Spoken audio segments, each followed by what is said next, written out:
Alors qu'ils étaient bloqués sous terre par des collègues en colère, plus de 400 mineurs ont pu ressortir ce lundi d'une mine d'or à l'est de Johannesburg. Leur badge avait été confisqué jeudi par d'autres employés de la mine. À l'origine de ces tensions, la mort d'un enquêteur qui travaillait sur un précédent blocage de la mine survenu en octobre.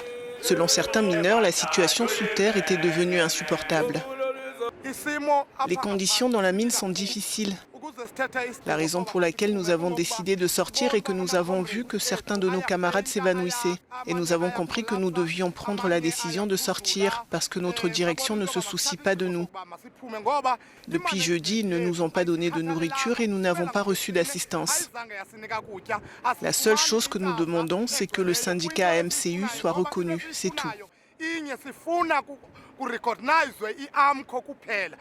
L'enquêteur a été tué dans des circonstances qui restent encore floues. Mais selon l'entreprise qui exploite la mine, il y aurait un lien avec le blocage survenu en octobre et qui aurait entraîné le licenciement de 50 employés.